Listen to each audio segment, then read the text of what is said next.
Welcome to the Learning Life and Entrepreneurial Skills through the South African Memory Institute. Today we're going to look at associations, which is pictures and gestures. One makes associations if you associate a keyword with something else or link it to something else. We have already done it when we associated Leonardo with Leonardo DiCaprio. Here one does it more directly.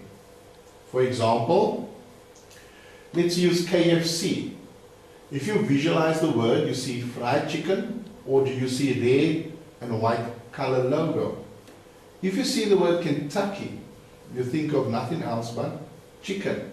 But if you think of KFC, can you picture the red and white? Can you visualize that?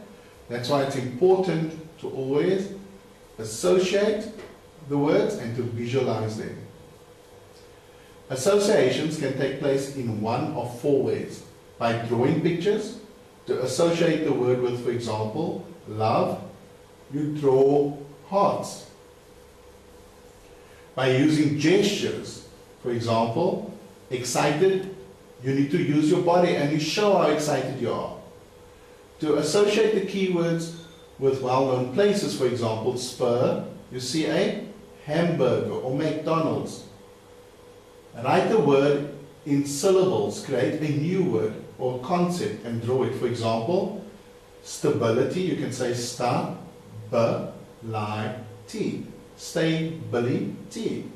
And in that way you're able to learn in these four ways of associations.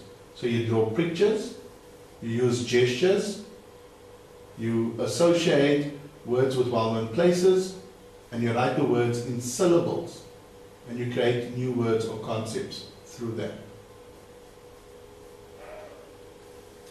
Do something different with your body language or gestures for each of the keywords and memorize the words in this manner. For example, door handle. See yourself going to the door, visualize it, and you open the door and you say to somebody, "Hello, sweetie, can you see that?" Then you look at the person coming inside with a tablecloth. Can you visualize that? And you say, "This tablecloth needs to be washed," and that's where washing comes in. "Oh, look at the time," visualize the clock.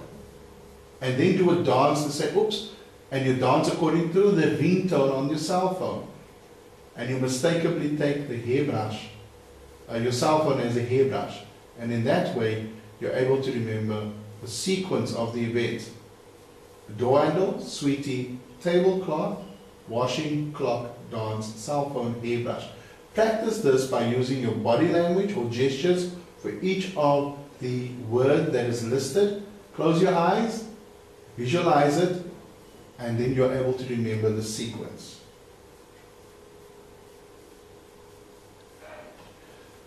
Now we need to look at the Mnemo hanger technique, or what is known as mnemonics.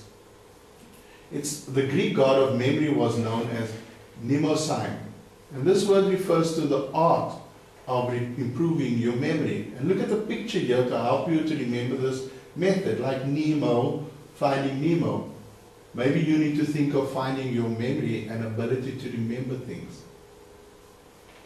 It's very important to ensure you understand the work before trying to memorize it. Always work from a fixed point, for example, clockwise in sequence in the room. Only use fixed items or items that are always on the same place. Do not use the same object twice. For example, use two windows that are the same. And here's an example where you can look at number 1 is the door, number 2 is your desk, number 3 is your fish tank or fish, number 4 is your bed, and number 5 is a bedside table.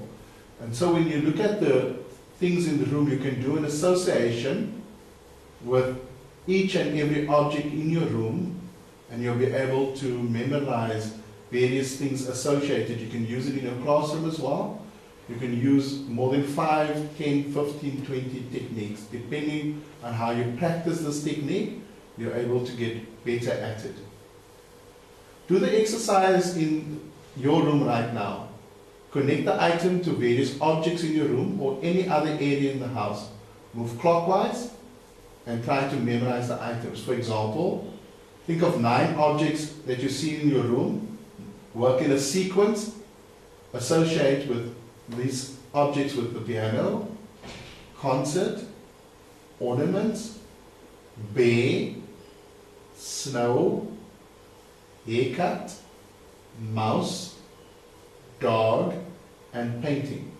Now it takes some practice to get this memory technique correctly, but it's able to help you to memorize things in sequence, and you're able to associate certain objects that you see in your classroom or in your room or in your lounge. Your own Nema hangers. You can also use your body or anything else with which you are familiar. Now we will use your body and memorize a shopping list. For example, bread, milk, sugar, coffee, and eggs. Visualize and draw images of these. So let's look at this. The hanger here is your head. Can you see yourself balancing the bread on your head? So if your mom says, buy some things at the shop, you're able to use your body to remember and not write it down. Can you picture it in your milk in your tummy or running over your head? Can you picture that? It's running over your head onto your tummy. Hips. Can you picture carrying a bag of sugar on your hips? Can you picture coffee coming out of your legs? And lastly, your feet smashing the eggs. So what you need to then focus on is buying bread, milk, sugar, coffee, and eggs. And you're able to memorize this by using your body as ways of remembering certain things. Here's some hints. How can I develop my senses? You need to practice in using it. All your senses contribute to being able to study more effectively. Let us look at some exercises for your senses. For example, your eyes. Avoid smoke, bad light, sharp sunlight, and exhaustion. Remember, it is one of your most valuable organs. You need to protect them. To practice your eyes, see colors, forms, and textures around you. Evaluate differences and similarities between these things you see. Read. See things quicker. Practice moving your eyes quicker. Practice and develop a wider eye span. Visit an optometrist if you suspect any defects. Your ears. Avoid continuous loud music. It can damage your hearing. Avoid listening to negative things, language, swearing, and gossip, etc. Remember, words from songs are established in your brain. Are these words either positive or negative? If you listen to junk, junk will come from your mouth. Practice. Listen to music that stimulates your brain. For example, like classical or chamber music. Listen to positive things. Your nose. Avoid fiddling with your nose. Remember, other people can smell you. Thus, keep yourself clean and neat. Practice. Smell things around you, your room, your dog, nature, food. Try to associate study with a smell. Try to differentiate between different smells, link smells to things around you or that happen to you. Touch and feel. Avoid items and objects that will damage your skin. Remember, your skin is the largest organ of your body. Touch people, things, imagine the feel of things you have to study, and in that way you can practice them. Taste. Avoid dirty objects. Remember, even your taste buds send messages to your brain. Practice, differentiate between different and various tastes.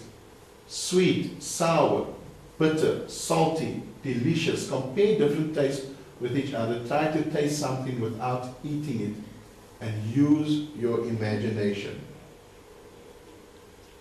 Always practice these skills. It helps to improve your ability to remember various things. All of the best with your studies from the South African